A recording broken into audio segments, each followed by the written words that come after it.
السلام علیکم ورحمۃ اللہ وبرکاتہ۔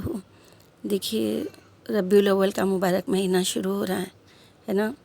آپ صلی اللہ علیہ وسلم کا مبارک مہینہ ہے یہ۔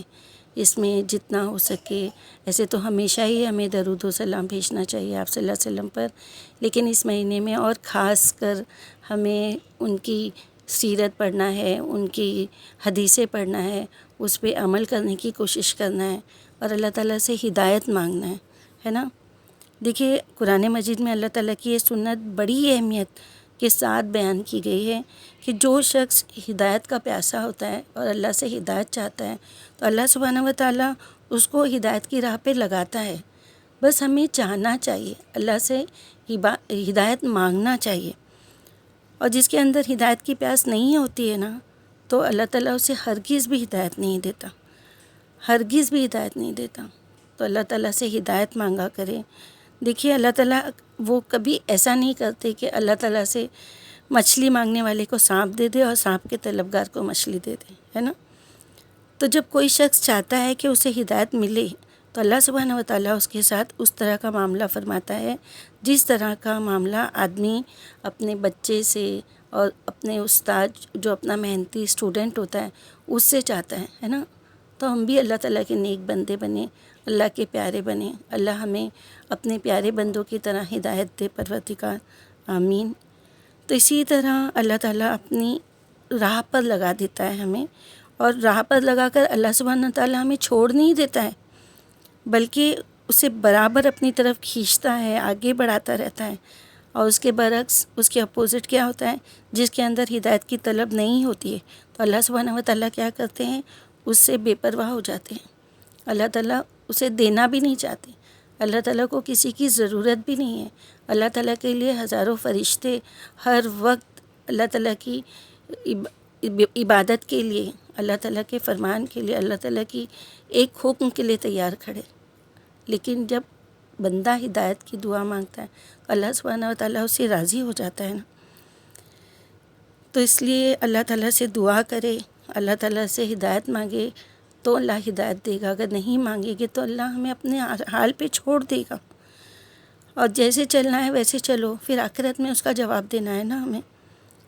اور قرآن مجید کیا ہے؟ انسانوں کی ہدایت کے لیے نازل ہوا ہے نا، ہماری ہدایت کے لیے نازل ہوا ہے نا۔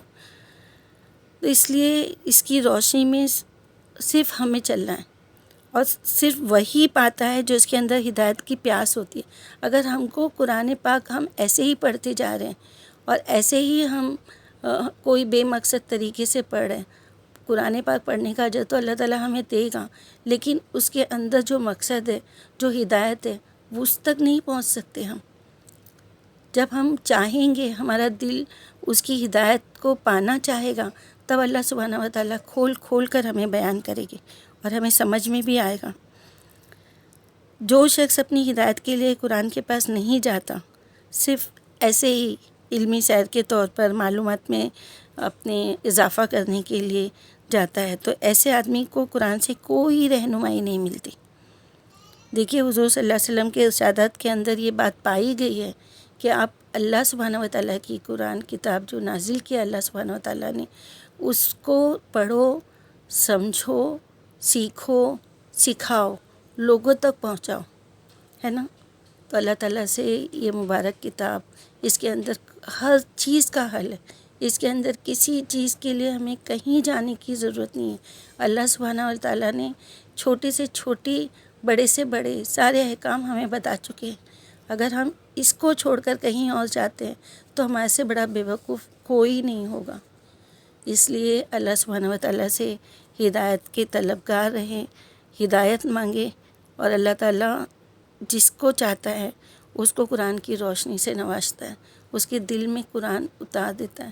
تو اللہ تعالیٰ ہمارے دل میں قرآن اتارے، اللہ تعالیٰ ہمارے دل میں قرآن کی روشنی بھر دے، اللہ تعالیٰ ہمیں قرآن کی روشنی سے نوازے، اللہ سبحانہ و تعالیٰ سے ہدایت کی دعا مانگے، اور اس مبارک مہینے میں انشاءاللہ ہم روز ایک حدیث آپ صلی اللہ علیہ وسلم کی شیئر کریں گے اور اس کو یاد کرنے کی کوشش کریں گے۔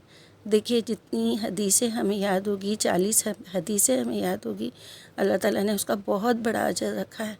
تو انشاءاللہ ہم کوشش کریں گے کہ آپ صلی اللہ علیہ وسلم کی سیرت پڑھیں گے اور ان کی حدیثوں کو یاد کرنے کی کوشش کریں گے اور اس پہ عمل کرنے کی کوشش کریں گے انشاءاللہ۔ السلام علیکم ورحمۃ اللہ وبرکاتہ۔